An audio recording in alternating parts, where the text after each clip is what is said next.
What's up? It's your guy Dawson from D&D TV. I'm joined along with Miss D, and we want to talk about this shooting that took place in South Carolina with Officer Slager shooting and killing innocent man Walter L. Scott. The video has been released. It has basically gone viral, and everybody is in an uproar over this because for the first time, maybe not the first time, because an Oscar Grant's case out in California, we saw where he was handcuffed in the city station and the police shot him in the back while he was handcuffed. And in this particular video, we see a man who's fleeing and the police is firing. Mr. Slager fired several shots and killed Mr. Scott. Miss D, I stopped doing these episodes of Black People Don't Trust the Police because it seemed like I would be doing YouTube videos every week. But this one right here, it just got to me. It really got to me. What do you have to say about this? I mean, it's not new what the police has been doing to minorities. The difference is technology. Correct. Okay? Everyone has access to a cell phone. Most cell phones have videos, pictures. Exactly. All kind of recording devices and different things. So now what's going on is more cops are getting caught. Correct. In what they're doing. What disturbs me the most about this incident, especially if you watch the video, is the calm way the officer shot this man who was, I don't even know if you can consider that running. This guy, this was like slow motion running. Okay? And he just calmly, the officer was not in a panic or anything. He just calmly pulled out his gun, took his stand, and shot 8 different times. I'm not understanding. He hit him 5 times. One of the bullets going through the heart, killing him immediately. And then he calmly walks over there. You know you've hit him at least 8 times because you fired 8 times. Put handcuffs on a dead man. Then walk 20 feet back, pick up the taser, and just throw the taser at the dude's feet. Yeah. And then continue on in the police report. Well, I was in fear of my life that he put out my taser. To see this was shocking, but was it, with everything that has been going on in the media with these black men and Hispanic men being shot by police coming in the house and not asking any questions and just shooting people, and once it's all over, you find out the person didn't have a real gun, they had a pellet gun. The person was didn't have a weapon on them, and the police thought it was a weapon on them. Do you think it's shocking to us because we know what's going on? But for police officers, do you think they got the okay that, hey, it doesn't matter what these people say, from, the Eric Garner situation, from the Michael Brown situation? To me, it's like all of that just basically gave police open season just to say, we're going to shoot any black or Hispanic man who gets in our way because we know the system going to have our back anyway. I disagree with one point that you made. Go ahead. Open season has not just started. Correct. This message has been around ever since black people started living under Jim Crow laws. This is not new. It's not. This is the mentality of a lot of police departments. It's getting so bad that police are basically like a brotherhood, a small gang unit. I think now more than ever, and it has been happening within the past 5 to 10 years, that people have just been recording stuff on their cell phones. Some stuff we don't need to record, but things like this, people have been recording and getting out there and have become basically amateur journalists to say, if we see our law enforcement officers or people who are there who are supposed to serve and protect us, if they're acting out like this and treating us like animals, we're going to get this on video and we're going to send it to ABC, CNN, and whoever we can get it to let them know this is what's going on in our community. The thing is, then we're looking at the issues. Our black men are not viewed as white men, especially young black men. Well, black men, period, young or old. When it comes, if a white man was doing that, it would be okay. Well, he didn't know any better. He made a foolish mistake, a slap on the wrist. But with everything in the media that's portrayed about black men and black men this, they already are up in arms. So when you hear a situation that a black man is carrying a gun, that's all you need to hear. Like where I live at, I told you last week, I had a couple little kids shooting a BB gun. They were shooting at cans like I did when I was little. And I know a lot of white boys do in the Midwest. Some of them have real guns that they go out hunting in the woods in. You know, and my thing was, should I call the police? Because, you know, these kids are in the back, you know, by the canal shooting a little BB gun. And I said, no, I'm not going to call the police. Because all the police need to hear is these young Hispanic black boys got a gun. Not a BB gun, a gun. And then they go out there and shoot them, and that's on my conscience. I'm not doing that. And that's the exact same thing that happened with the young boy. I think his name was Tamar. Yes. Pellet gun. Come to find out, the caller who called it in said that they didn't even believe it was a real gun. And the officer just jumped out the car, rolled up on him, and shot a 13-year-old. I don't even know what happened with that case. It's still ongoing. Yeah, it's still ongoing. I was looking at all the cases from, you know, late 2014 up until now. We just had a case in, I think it was in Fort Lauderdale, Florida, where a police officer shot another black man. And it's just something every week is ongoing. It's ongoing. And I know there's some people out there who say, well, aren't you guys concerned about what's going on in Chicago and in Miami and in Atlanta and in, you know, certain parts of California, New York, and all metropolitan cities where it seems to be urban crimes? Yes, and there are people in those cities who are doing stuff. But when it's our officers who are there to serve and protect, and it's not only men like Mr. Scott, it seems to be black men and Hispanic men, period, where it's this like you said, it's an open season. It hasn't just started, it's been going on, but now it's just like, you know, just shoot them. Don't even think about it. Don't ask questions. Don't ask if they're doing anything wrong, just shoot them. That seems to be just the mindset of most police officers now. Let's not forget, Ms. D, about the Florida cops fired in Fort Lauderdale, police accused of sharing racist texts and KKK videos in Fort Lauderdale, and this happened last month.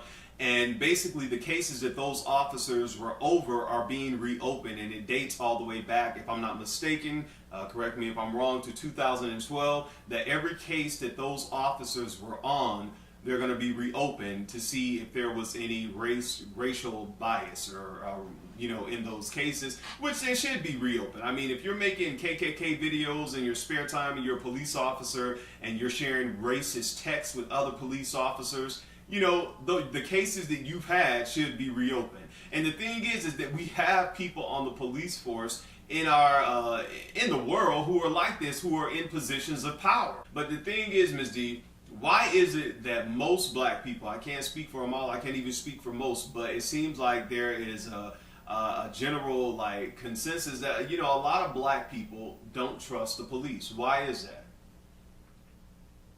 Because, I mean, has the police as a whole given black people a reason to trust them? They keep killing our husbands, our sons, and our brothers. Correct. Why would you trust them? They, you know what I mean?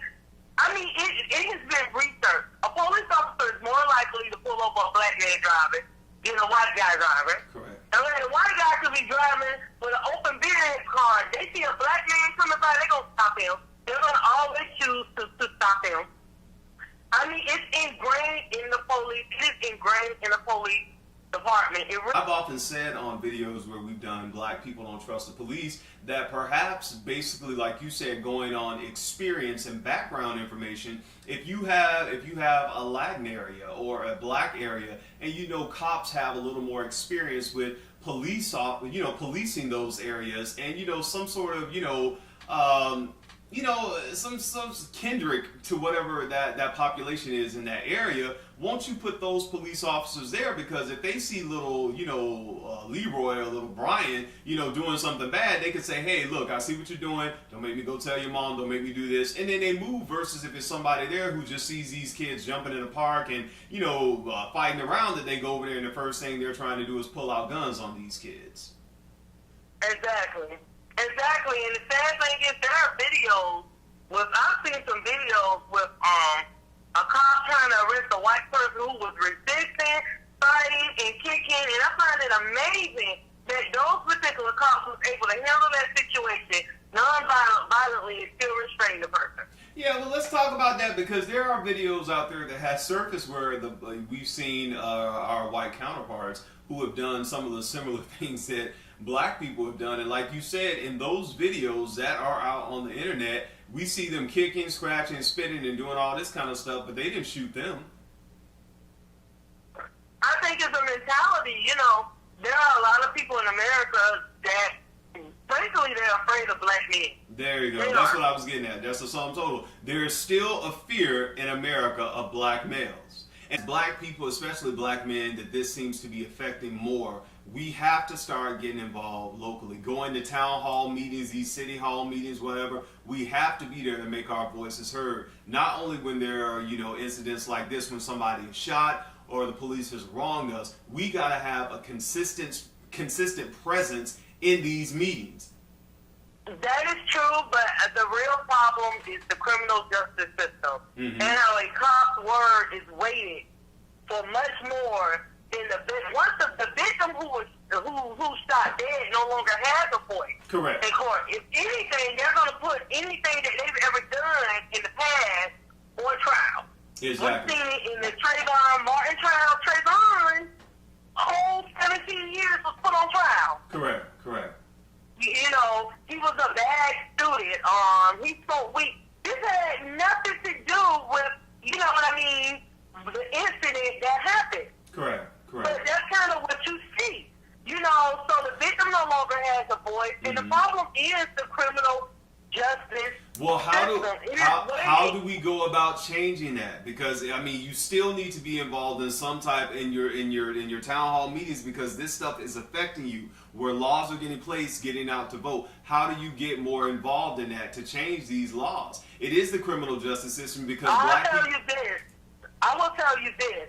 I think that you need to be involved regardless. Correct. It is very, very, very hard to get legislation crafted dealing with this issue. If anything, our legislators rather craft some stupid piece of legislation. Those things are the things that get through quick. When it comes to crafting legislation to deal with a real problem, you tell me. Especially if you live in a southern state. As a mother, Ms. D, and you are a wife as well, you don't have sons, but if you had sons, or what would you tell your husband when he goes out into the world, knowing that the cops are looking at him a certain way? Because I have something that I tell my brothers and my other male cousins too, how there's a certain way that you have to act when you're in public that white boys don't have to act that way. There's a certain way that you have to be. Yeah. Well, my husband already knows that. Of course, I used to want a son, but I'm glad I don't have a son. I really am. Me and my husband was actually talking about that today. And I'm already very protective of my daughter. My son probably would barely be able to breathe. I would be scared to let him out the house to even walk down to the basketball court with anybody, because I would be too scared to get back home. Yeah. And now I have to prove my child's innocent. Or, people are not innocent. People do stuff. People steal stuff. They cause arguments. They do stupid stuff every day. That's part of society. But does the things that they do, take Eric Gardner, they say he used to sometimes be selling loose cigarettes on the corner. Okay, that may be illegal, but is that worth his life? Exactly. No. And to see that video was in front of our face of him dying like that. We see this man, just talking with the police and then them putting him in the chokehold. And the next thing we see, he's, barely breathing on the ground and then dies in the ambulance. It's just... And still, the officer did not get indicted. Yeah. And if the officer didn't get indicted, guess what? He still gets to keep his job. So then they put him behind a desk for a few years, but you never know when he's going to make it back out on the street again. Correct. That's why I say this video is graphic, but I'm not going to get the clap of my hands until I see that officer, Mr. Slater, go to jail. Exactly. Ms. D, like I said, I watched that video 3 times. I am just like, I told you it's the worst thing I've seen all year, and the year's not even over. And I told you also I'm moving to Amsterdam, because come on, man, you're just like treating us like animals here.